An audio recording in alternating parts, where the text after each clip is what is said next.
और एक बताया था मैंने आपको एकात्मक।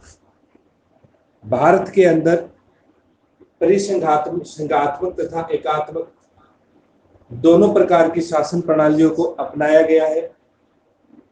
संघात्मक भी है तथा एकात्मक भी है। मैंने कुछ विशेषताएं बताई थी जो भारतीय संविधान को या भारतीय शासन प्रणाली को एकात्मक बनाती है, और कुछ ऐसी विशेषताएं बताई थी जो संघात्मक बनाती है। लेकिन फिर भी संघात्मक विशेषताओं के ऊपर एकात्मक विशेषताएं ज्यादा प्रभावी है। इसलिए कहा जाता है कि भारतीय संविधान संघात्मक होते हुए भी क्या है, एकात्मक है। और हमारे भारत के संघ के लिए जो शब्द काम में लिया गया है वो लिया गया है यूनियन। एक बात हम पढ़ते हैं कि 1935 के एक्ट द्वारा भी भारत को संघ बनाया जाना था। 1935 के एक्ट द्वारा भी भारत को संघ बनाया जाना था, और उस समय जो संघ बनाना निश्चित किया गया था, निर्धारित किया गया था, वो फेडरलिज्म था। वो अमेरिका के समान था। किसके समान था? अमेरिकी संघ के समान था। मतलब फेडरलिज्म संघ था। और भारतीय संविधान निर्माताओं ने जो 1947 में संघ बनाया वो किस प्रकार का संघ था? यूनियन। किस प्रकार का था? यूनियन। हम अंग्रेजी सरकार द्वारा पारित एक पढ़ लिए, भारत की एक संविधान सभा पढ़ ली, विदेशी स्रोतों का भारतीय संविधान पर प्रभाव पढ़ लिया, 3 प्रकार की शासन प्रणालियां पढ़ ली, और अब शुरुआत करेंगे हम भारतीय संविधान की। और भारतीय संविधान में पहले दिन पढ़ेंगे हम प्रस्तावना। प्रस्तावना हम एक शब्द में बात करें तो संपूर्ण संविधान की एक शॉर्टकट व्याख्या क्या कहलाती है? प्रस्तावना कहलाती है। प्रस्तावना को भारतीय संविधान की आत्मा भी कहा गया है। प्रस्तावना को भारतीय संविधान की आंख भी कहा गया है। इसलिए प्रस्तावना इम्पोर्टेंट है। प्रस्तावना के बारे में अब तक जितनी भी चर्चाएं हो चुकी हैं, जितने भी क्वेश्चन पूछे जा चुके हैं, उन सब क्वेश्चनों के ऊपर हमें चर्चा करेंगे। सभी साथियों से निवेदन है कि वो जल्दी से जल्दी इस क्लासरूम से जुड़ जाएं।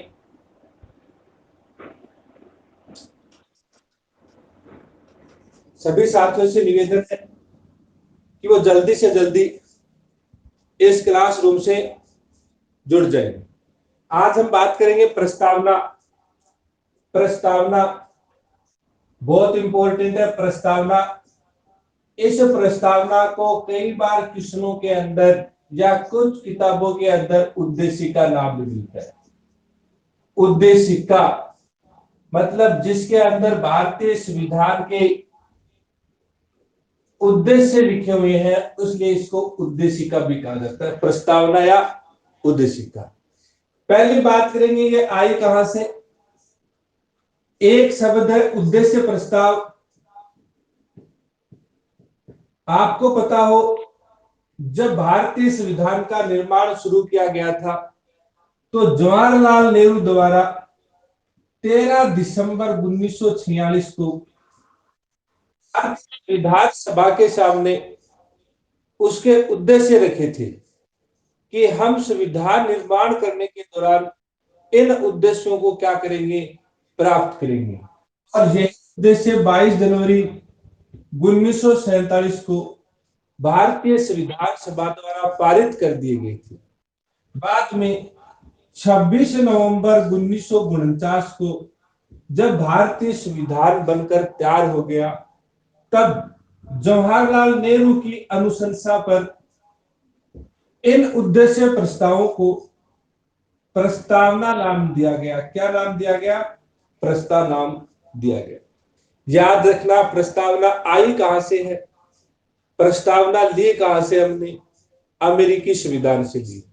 प्रभावित अमेरिकी संविधान से हम भारत के लोग भारत को एक संप्रभुता संपन्न लोकतांत्रिक गणराज्य बनाने की जो बात करते हैं, इस प्रकार की जो लैंग्वेज है या ये जो स्वरूप प्रस्तावना का, ये हमने कहां से लिया है? अमेरिका से। लेकिन शब्द हमारे शामिल लिखे इसमें। और प्रस्तावना की जो भाषा ली है वो कहां से ली? हमने ऑस्ट्रेलिया से ली है। तो इन बातों का आप ध्यान रखना। जो उद्देश्य प्रस्ताव है 13 दिसंबर 1946 को भारतीय संविधान सभा में रखे गए जवाहरलाल नेहरू द्वारा, 22 दिसंबर 1947 में स्वीकृत कर दिए गए, 26 नवंबर 1949 को जब भारतीय संविधान बनकर तैयार हो गया, तब जवाहरलाल नेहरू की अनुशंसा पर इन उद्देश्य प्रस्तावों को प्रस्तावना या उद्देश्य का नाम दे दिया गया। क्या नाम दे दिया गया? प्रस्तावना या उद्देश्य का नाम दे दिया गया। वैसे बात करें तो ये हमारी प्रस्तावना, जो प्रभावित की बात करें तो ये प्रभावित है अमेरिका से, और इसकी जो भाषा है, वो भाषा कहां से ली गई है? ऑस्ट्रेलिया से ली गई है। कई बार प्रश्न पूछा जा चुका है। इसके अलावा बात करें, प्रस्तावना के अंदर भारत शब्द का प्रयोग, या हमारे देश के लिए भारत शब्द का प्रयोग किया गया है। कौन से शब्द का प्रयोग किया गया है? भारत शब्द का प्रयोग किया गया है। तथा हमारी जो जनता है या हमारे जो नागरिक है, उन नागरिकों के लिए लोक शब्द का प्रयोग किया गया है।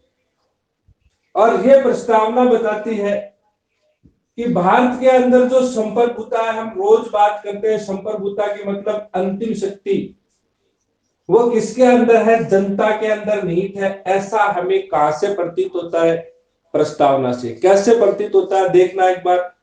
हम भारत के लोग, भारत को एक, कौन है? हम भारत के लोग जनता के द्वारा, न किसी अन्य सिस्टम के द्वारा। यह नहीं कि भारत की संसद भारत को, भारत का संविधान भारत को, ऐसा तो नहीं हो रहा ना। हम भारत के लोग मतलब जनता, हम भारत के लोग भारत को एक संप्रभुता संपन्न, समाजवादी, पंथ निरपेक्ष, लोकतांत्रिक गणराज्य बनाने के लिए, मतलब ये पांचों चीज बनाने के लिए कौन कार्य कर रहा है? जनता कार्य कर रही है। इसका मतलब अंतिम शक्ति प्रस्तावना किसको दे रही है? जनता को दे रही है। किसको दे रही है? जनता के हाथों में सौंप रही है। तो अगर पूछ ले कि प्रस्तावना के अंदर जो संप्रभुता की बात की गई है, वो संप्रभुता किस में निहित है? संविधान में निहित है, संसद में निहित है, या जनता में निहित है?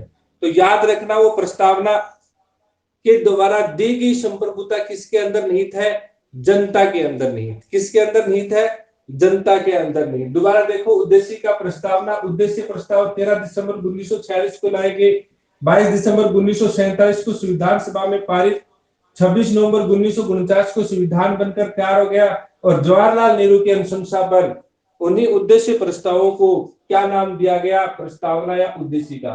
प्रभावित कहां से है? अमेरिका से है। या पूछ लिया जाए, हम भारत के लोग, ये जो प्रथम लाइन है, ये किस देश से प्रभावित है? तो अमेरिका से प्रभावित है। इसकी जो ये भाषा है, ये जो लैंग्वेज है लिखने की, ये कहां से प्रभावित है? ऑस्ट्रेलिया से। इसमें हमारे देश के लिए कौन सा काम में लिया गया है? भारत शब्द काम में लिया गया है। जनता के लिए कौन सा शब्द काम में लिया गया है? लोग शब्द काम में लिया गया है। और ये अंतिम रूप से जो संप्रभुता है प्रस्तावना के अनुसार किसमें है? जनता में। अब साथ ही बात कर ले प्रस्तावना में संशोधन। प्रस्तावना में संशोधन कितनी बार हो चुका है? प्रस्तावना में संशोधन एक बार हो चुका है। कितनी बार हो चुका है? एक बार। कब? 42वां संविधान संशोधन, जिसको मिनी संविधान कहते हैं। 42वां संविधान संशोधन 1976 द्वारा भारतीय प्रस्तावना में 3 शब्द जोड़े गए थे। कौन कौन से? समाजवाद, पंथ निरपेक्षता, और तीसरा शब्द जोड़ा गया था अखंडता। तीसरा शब्द कौन सा जोड़ा गया था? अखंडता। इन बातों का एक बार आप स्क्रीनशॉट ले लो। ये नॉर्मल सी बात है, लेकिन यहां से प्रश्न बहुत बार पूछे गए हैं। इसके बाद में हम हमारी प्रस्तावना पढ़ेंगे।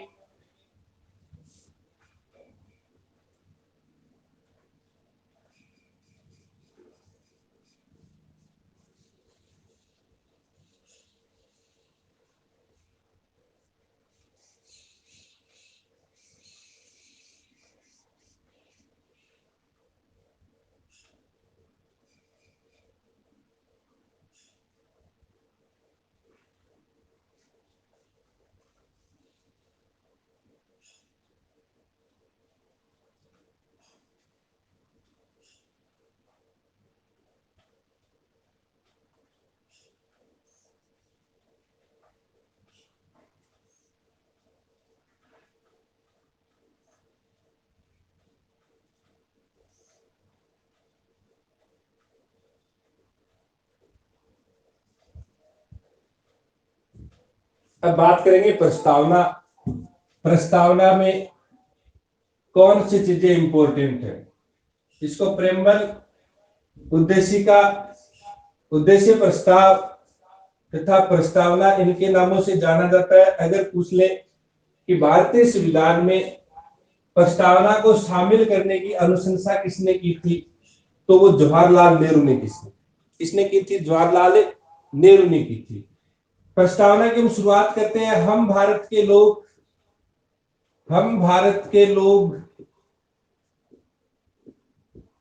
भारत को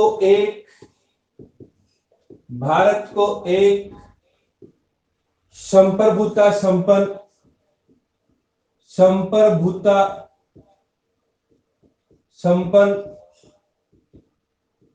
समाजवादी पंथ निरपेक्ष, सब शब्द इंपॉर्टेंट अभी, पंथ निरपेक्ष लोकतांत्रिक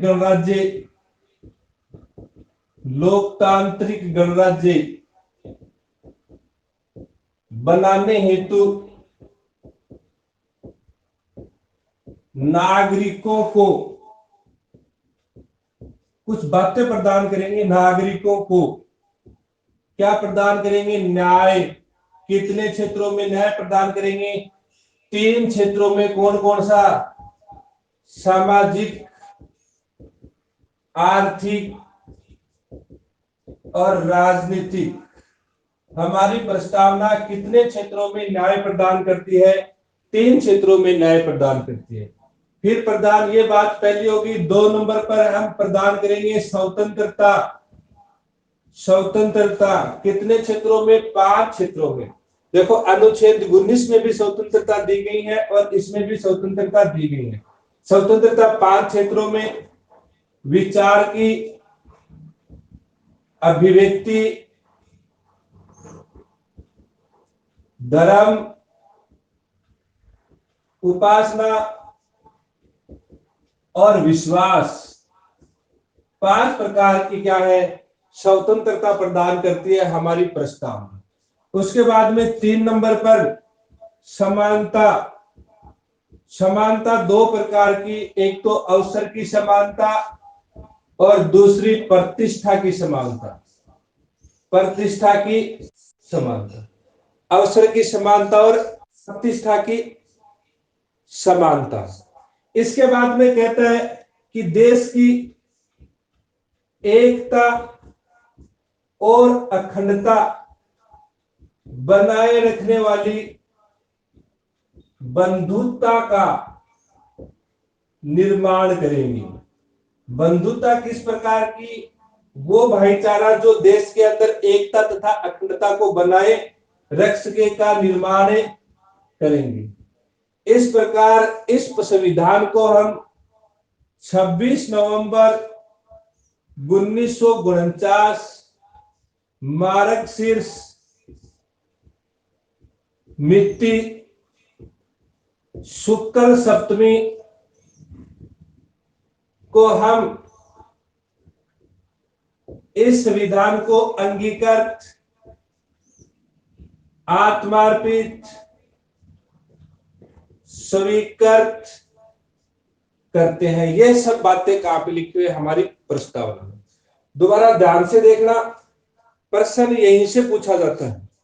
प्रस्तावना, उद्देश्य का मेन बातें कर ली। जब संविधान सभा के अंदर संविधान का निर्माण किया जा रहा था, उस समय जवाहरलाल नेहरू कुछ उद्देश्य प्रस्ताव लेके आए थे। 26 नवंबर 1949 को जवाहरलाल नेहरू की अनुशंसा पर ही उन उद्देश्य प्रस्तावों को क्या कर दिया गया था?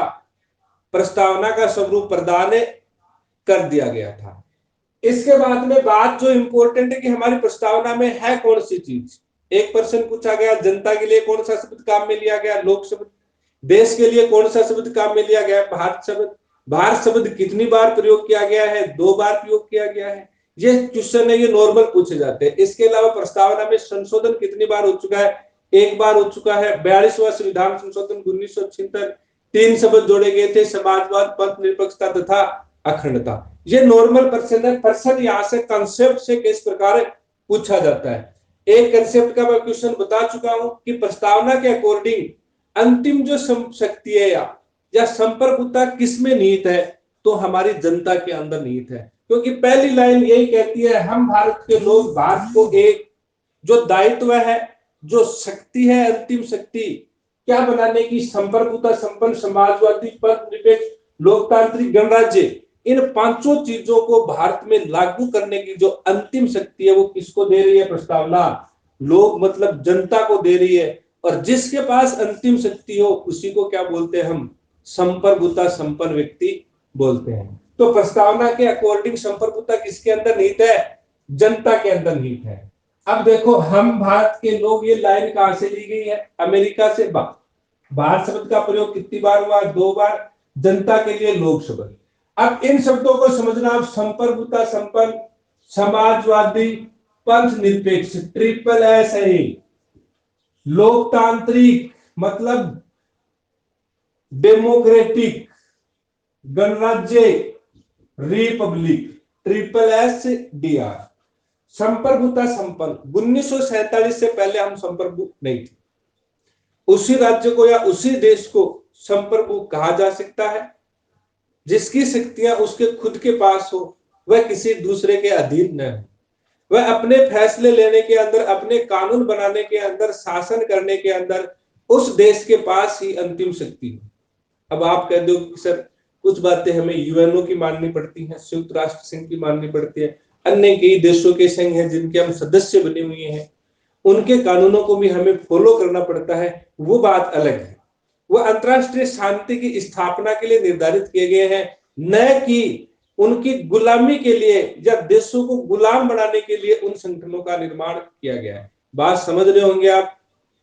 वो जो संगठन है जिनके हम सदस्य हैं, जिनके नियमों को हमें फॉलो करना पड़ता है, इनका मतलब ये नहीं कि वो हमारी संप्रभुता का हनन कर रहे हैं, वो हमें गुलाम बना रहे हैं, ये नहीं। अंतरराष्ट्रीय शांति की स्थापना के लिए, विश्व के विकास को एक दिशा में अग्रसित करने के लिए, कुछ क्षेत्रों के क्षेत्रीय विकास को आगे बढ़ाने के लिए क्षेत्रीय संगठनों का भी निर्माण किया गया है। वो हमारी संप्रभुता पर किसी प्रकार की आंच नहीं है। तो इस बात का आप ध्यान रखना। संप्रभुता संपन्न अंतिम शक्ति खुद के पास हो, वो क्या है, संप्रभु। समाजवादी, हम समाजवादी नहीं थे 1971 तक। मूल संविधान में समाजवादी शब्द नहीं था, आपको भी पता है। 42वां संविधान संशोधन 1976 के बाद में हमने ये शब्द जोड़ा है। और ये शब्द कहां से लिया है, रूस। इसका मतलब रूस क्या था, उस समय समाजवादी था, साम्यवादी देश था। लेकिन वर्तमान में सबसे बड़ा साम्यवादी देश कौन है, चीन है। एक ही लाइन में समझ जाना, उत्पादन के साधनों पर समाज का अधिकार, धन के केंद्रीकरण पर रोक, भारतीय संविधान का अनुच्छेद 39 बी और सी समाजवाद के समर्थक हैं। पढ़ लेना चाहिए आप बुक खोल करके। समाजवाद मतलब उत्पादन के संसाधनों पर समाज का अधिकार, न कि सरकार का अधिकार। धन के केंद्रीयकरण पर रोक मतलब कुछ लोग धनपति हो जाए और कुछ लोग गरीब होते जाए, ऐसा भी नहीं होना चाहिए। ये दोनों विशेषताएं जहां पर लागू होती है वो क्या कहलाता है, समाजवाद। कुछ बातों के अंदर हमारा देश भी क्या है, समाजवादी व्यवस्थाओं को इसने अपनाया है। तीसरी बात करें, पंथ निरपेक्षता। संविधान के अकॉर्डिंग या उस देश के नियम कानूनों के अकॉर्डिंग पर्सनल देश का कोई भी धर्म नहीं होगा, तथा सभी धर्म उस देश के लिए क्या है, समान है। सभी धर्मों के लिए समान व्यवस्थाएं करेगा, लेकिन फिर भी नहीं कर रहा।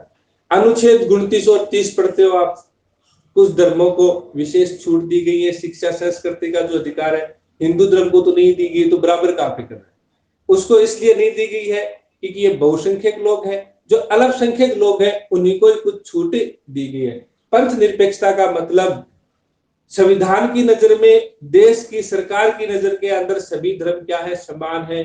किसी भी धर्म के आधार पर धार्मिक भेदभाव नहीं किया जाएगा। इन तीनों चीजों का निर्माण कौन करेंगे, हम करेंगे, जनता करेगी। लोकतांत्रिक मतलब सरकारें निर्वाचित होनी चाहिए।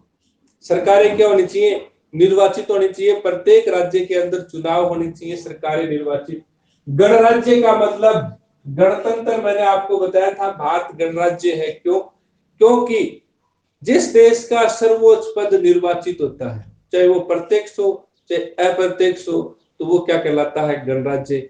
भारत का सर्वोच्च पद क्या है? निर्वाचित। किसका पद है? राष्ट्रपति का। इसलिए भारत क्या है? गणराज्य है।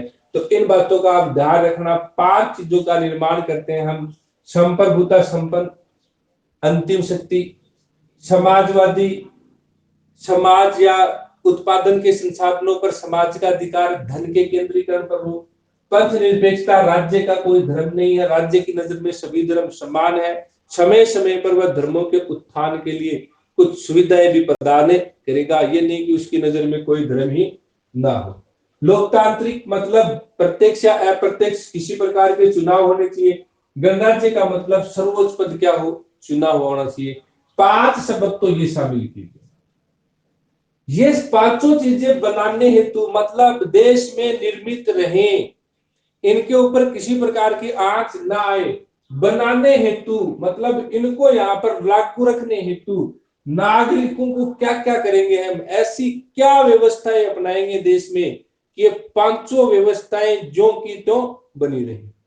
कौन कौन सी ऐसी व्यवस्थाएं हम देश के अंदर अपनाएंगे, जनता के साथ ऐसे कौन से व्यवहार करेंगे हम कि वो सब लोग एकता में बंधे हुए, भाईचारे की भावना से बंधे हुए, न तो इस देश से अलग हो, न संप्रभुता के लिए खतरा बने, न पंथ निरपेक्षता देश के लिए खतरा बने, न लोकतंत्र देश के लिए खतरा बने। आप पढ़ते हो चुनाव के अंदर कि लोकतंत्र नहीं है, बिका हुआ लोकतंत्र है, ये लोकतंत्र है, ये लोकतंत्र है।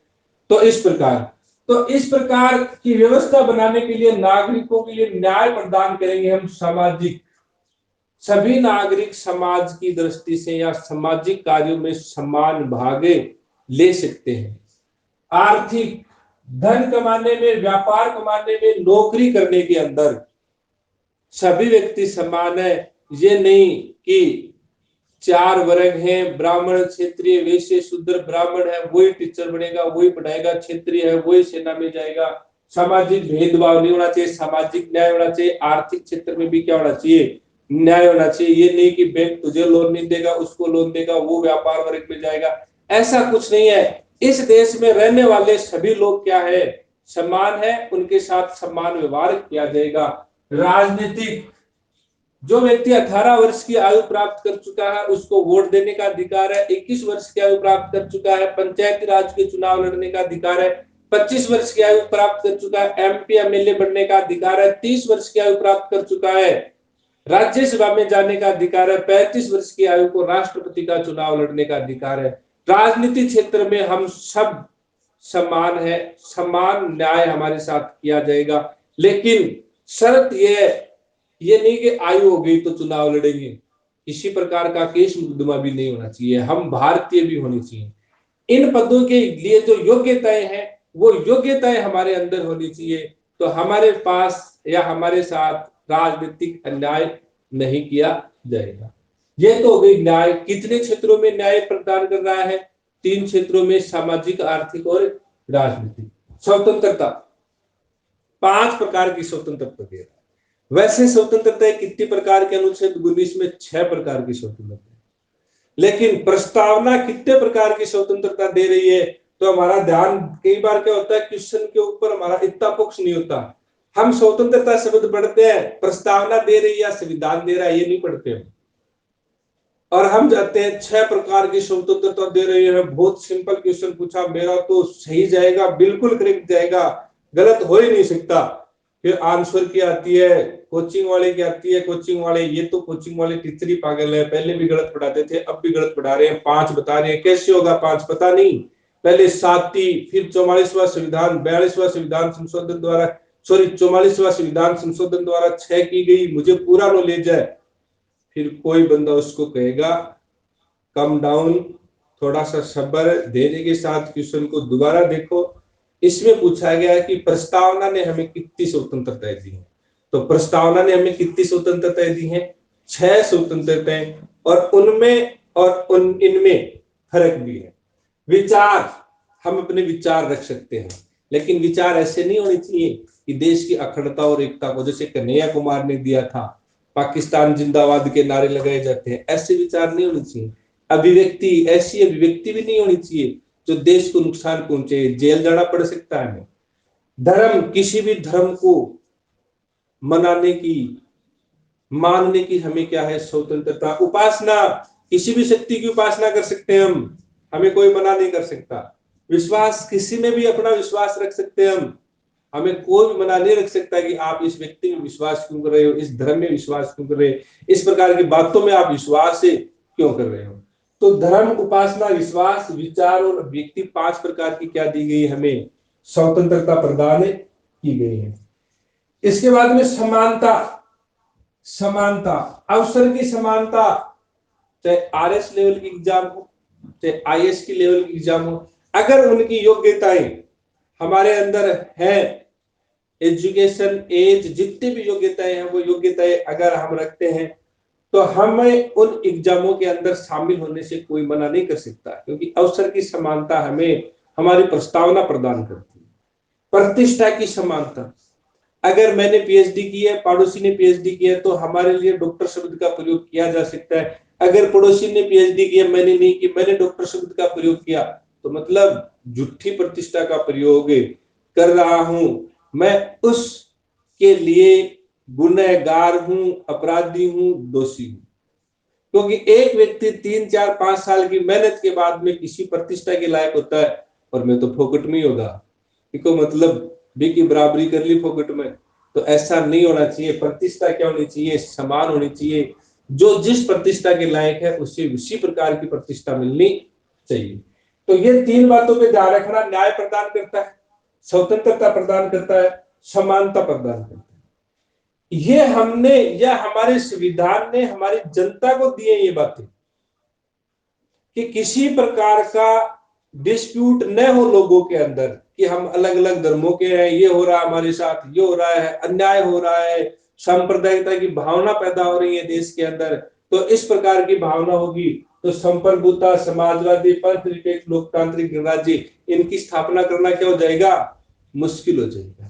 फिर इन तीनों बातों को भी सही ढंग से लागू रखने के लिए देश के अंदर एकता का निर्माण करेंगे। विभिन्न धर्मों के होते हुए भी हम एक जैसे माहौल में रहने का निर्माण करेंगे, अखंडता का निर्माण करेंगे, और इस एकता तथा अखंडता को बनाए रखने वाली बंधुता, फ्रेंडशिप, भाईचारे का निर्माण करने का प्रयास करेंगे।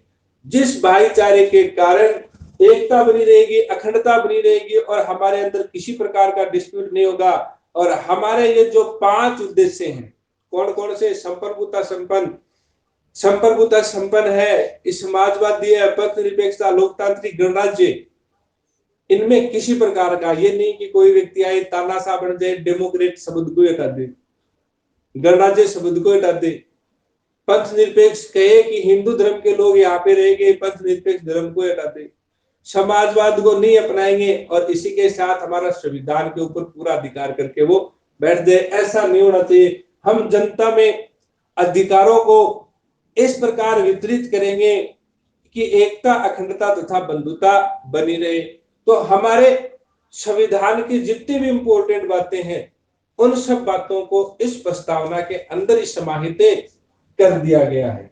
एतत् प्रस्तावना को हम 26 नवंबर 1949 को मार्क्सिस्ट स्मृति शुक्ल शपथि को अंगीकृत, आत्माकृत तथा स्वीकृत करते हैं। जल्दी से स्क्रीनशॉट ले लेना, क्वेश्चन पूछा गया है, बहुत बार पूछा गया।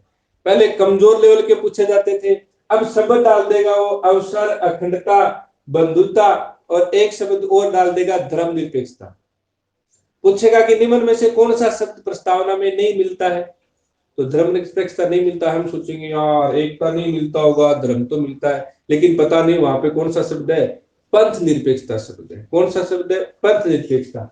प्रश्न पूछ लेगा कि हमारी प्रस्तावना कितने प्रकार के न्याय प्रदान करती है, ऑप्शन में मिलेंगे 2, 3, 4, 5। तो कितने प्रकार के न्याय, 3 प्रकार के न्याय। या हमारी प्रस्तावना कौन सा न्याय प्रदान नहीं करती है, सामाजिक, आर्थिक, राजनीतिक, और एक आ जाएगा धार्मिक। तो किस प्रकार का न्याय प्रदान नहीं करती है, धार्मिक न्याय प्रदान नहीं करती है। इस प्रकार स्वतंत्रता, विचार, व्यक्ति, धर्म, उपासना, विश्वास, 3 स्वतंत्रता दे देगा, एक घूमने की, भ्रमण की, तो हमारी प्रस्तावना कौन सी स्वतंत्रता प्रदान नहीं करती है? भ्रमण। नॉर्मल सी बातें, 15-20 शब्द है, इन्हें हमें पूर्ण रूप से याद रखना है। यहीं से अगर किसी प्रकार का क्वेश्चन बनता है तो किसी प्रकार का गलती नहीं होना चाहिए। अब हम प्रस्तावना की और अन्य बात करेंगे कि प्रस्तावना के अंदर किस प्रकार की ताकत नहीं है, किन किन लोगों ने प्रस्तावना को क्या कहा है, प्रस्तावना संविधान का भाग है या नहीं है, भाग है तो कौन से एक्ट ने या किन लोगों ने भाग बताया, किन लोगों ने भागे नहीं बताया है, इन सब बातों की चर्चा करेंगे। एक बार आप इसका स्क्रीनशॉट ले लें।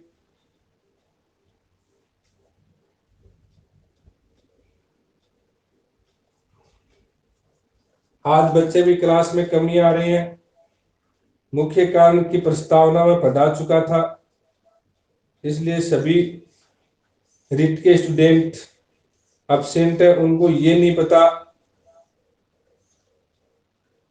कि बदलाव का नाम ही जीवन है।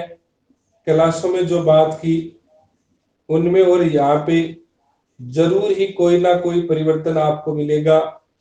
सबसे बड़ी एज इट इज मेरी खासियत ये भी है कि मैं दास से बहुत ही कम पढ़ाता हूं। जब टॉपिक रिवाइज में आता है या दोबारा पढ़ने की बात आती है तो कुछ ना कुछ इसके अंदर चेंजमेंट मिलता है, पढ़ने का तरीका भी लगभग चेंज मिलता है। इन सब बातों का आप स्क्रीनशॉट ले लें। दिखाई तो क्लियर दे रहा ना? एक बार बताओ आप मुझे। एक बार 42वें चीन साम्यवादी डनसर ओके बेटा।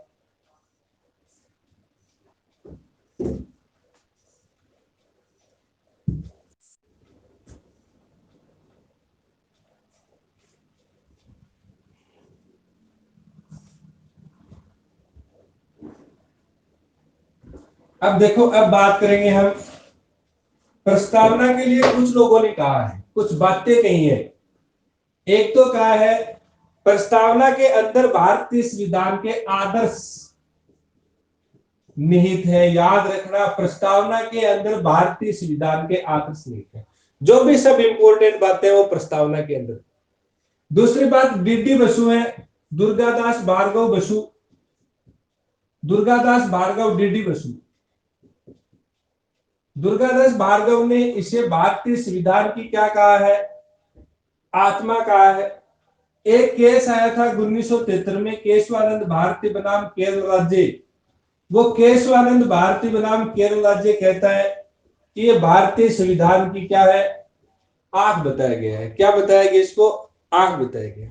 यहां तक ये भी कहा गया है कि ये भारतीय संविधान का आधार है, भारतीय संविधान का आधारभूत तत्व बताया इसको। तत्व क्यों बताया है?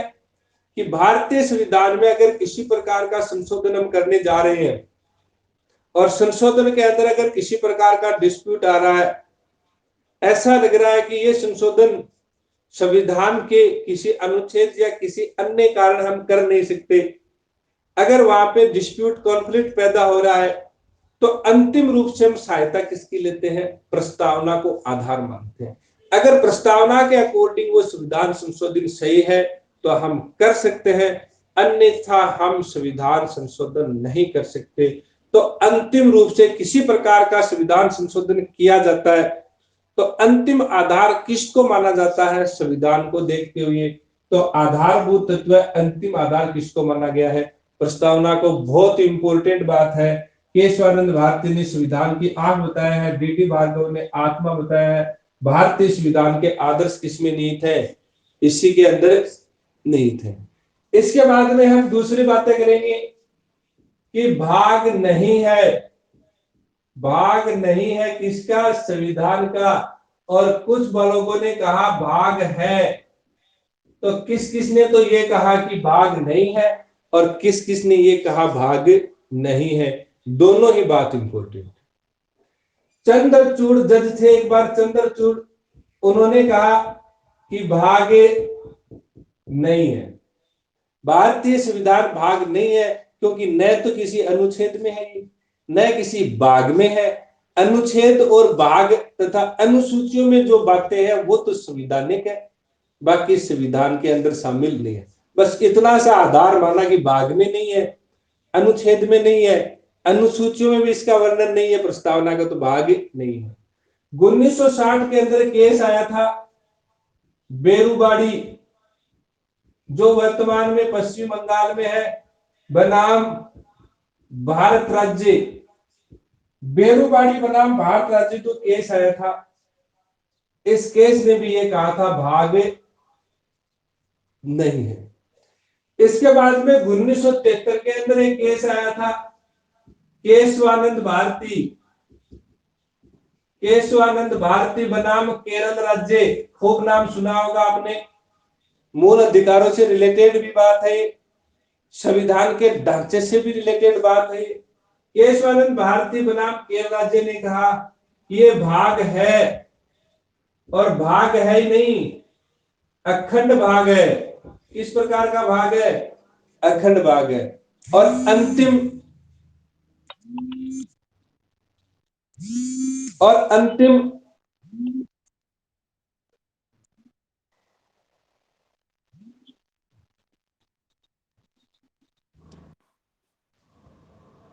और अंतिम जो एक्ट या संविधान संशोधन, वो था SR बम्बई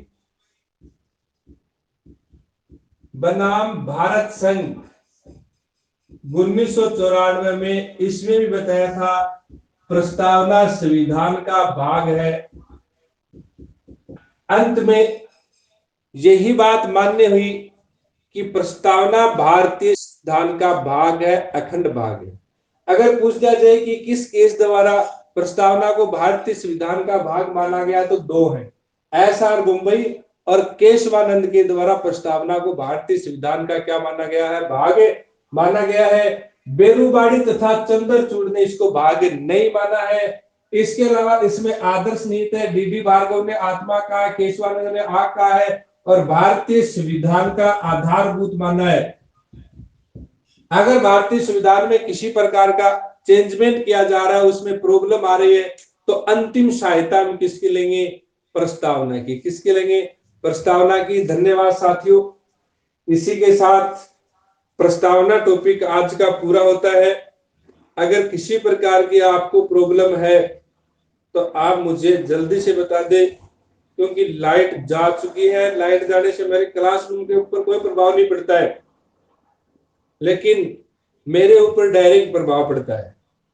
तो किसी भी प्रकार की अगर आपको आज की क्लास में प्रॉब्लम है तो मुझे जल्दी से बता दीजिए, और जो भी आज के इंपॉर्टेंट तथ्य मैंने आपको बताए हैं, उन तथ्यों को आप कवर करके रखें, एकदम क्लियर करके रखें, क्योंकि वो बहुत इंपॉर्टेंट है आपके लिए, बहुत ही इंपॉर्टेंट है आने वाली एग्जामों के लिए।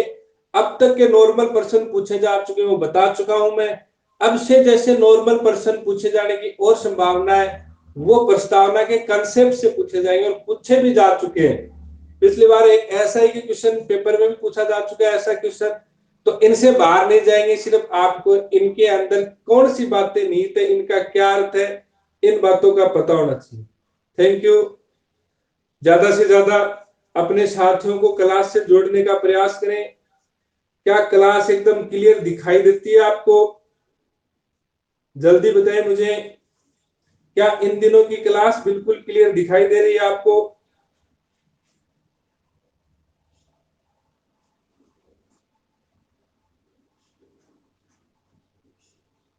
चलो तब तो बहुत अच्छी बात है। अब मैं या तो 10:30 या 11:45 लाइट आने के साथ ही सेकंड क्लास स्टार्ट करूंगा, और वो होगी हमारी कल्चर की क्लास। कल अपना टॉपिक दुर्ग चल रहा था, जिसमें बीकानेर का किला पढ़ रहे थे। थोड़ा सा बीकानेर का किला रह गया था, उसकी चर्चा करेंगे जल्दी से। उसके बाद में जैसलमेर, चूरू, कुचामन, नागौर, खींवसर, ये जो छोटे छोटे दुर्ग हैं जैसलमेर के साथ, इन दुर्गों का आज हम अध्ययन करेंगे, और जो भी आए गए क्वेश्चन है उनके ऊपर हम चर्चा करेंगे। धन्यवाद साथी।